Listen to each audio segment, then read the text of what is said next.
Karon tandangon to nitong crankcase. So gagamit ko impact drill para paspas sa itong trabaho. Kita niyo sa paspas sa trabaho kasi manumanuhon to na.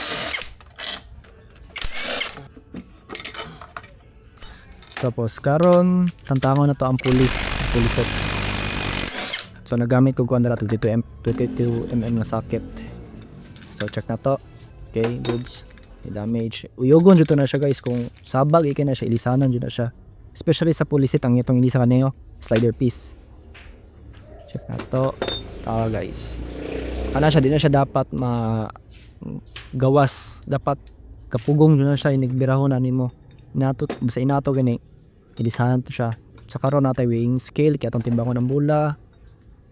So kung gigamit nga bula dari guys kay 11 grams o 12 grams kay naka racing pulley man ko, kay basta racing pulley man gani di na siya pwede wag nga nimubugat nga bula kay mahupong ang dagan sa mo kay hinay sa mo kusog. Kung natango na to yung torque drive, check na tong bell kay na damage goods, wala ga rainbow goods kay na siya. Karon mo ning torque drive guys, check na to spring kay goods. Ang belt kung na-crack, check ta na siya. So kanya kung belt bago pa na siya. And check na itong pulley, limpyuhan na ito. Mga grasa-grasa, abog-abog, ito na limpyuhan. Then balik itong mga bula. So ako ang kuhan technique kanina guys pagbalik sa bula is kuhan bugat gaan. Kabila na ito ang slider piece. Ano yung bagong gawa. Ito na limpyuhan ng backplate ang tawagan na niya. Iba yung itong slider piece. O diba, kabantay mo gahay kasi ibalik itong ganiyasang dali Okay. Good kina siya haom kay na. Tapos ibalik ito ang backplate sa pulley. Okay. Tapos iyugon doon na siya. Di kay siya saba. Nagpas itong ganiya sa sabaa. Karon tataho na to ang torque drive assembly. Okay, malinis tag spring. Okay, sakit ito. Samat juk dara. Humo kayong spring. Tapos kani siya ang RS8 nga 1,200 na spring. Mahal ni siya kumpara sa ubang brand pero goods na siya, duwi kina siya mahumok. Kani siya nga ba rin kay Chinese Chingchong Kwaila. Simple yung ito ng torque drive kadali kaya sa murag itom na. Then bayo itong spring.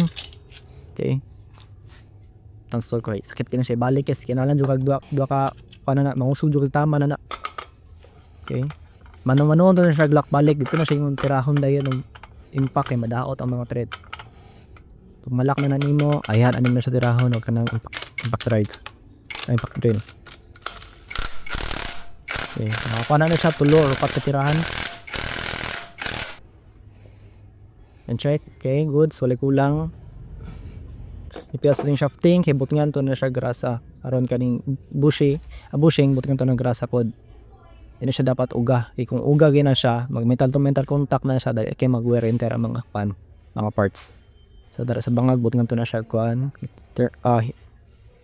Thermal paste noon kanang grasa. Kanang bulong nga grasa guys, kuno siya high temperature nga kuan. Para sa mga inguna sa CVT nga parts. Hindi na siya pwede ang ibot niya itong mga yellow bitang mga grasa. Check na to kung naikuhan kanal kay goods. Balik itong belt. Unahon to niya ang inani nga style guys. Mas dali na siya ibalik ang kuan. Kung inani nga technique niyo gamiton. Okay, balik ito ang mga kuan bolts. Mano-mano sa glock. Then impact.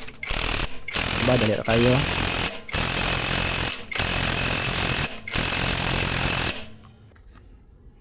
Ayan, puting sa dito siya grasa. And bago yung torque drive. Medyo gahay na siya kay mas bago mo ng spring. Center spring lahat bago. Ano na siya pagbalik para mas dali. Diba? Balik ang bell. Goods, lock. Diba, shortcut. Big bring move. Then, lock na to.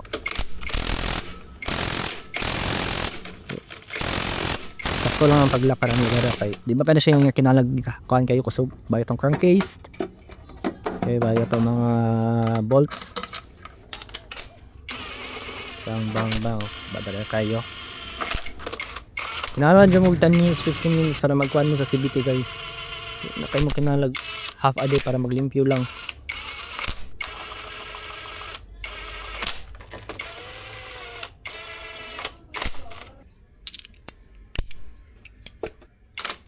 Then pandaron to ni motoron. Okay, goods kayo.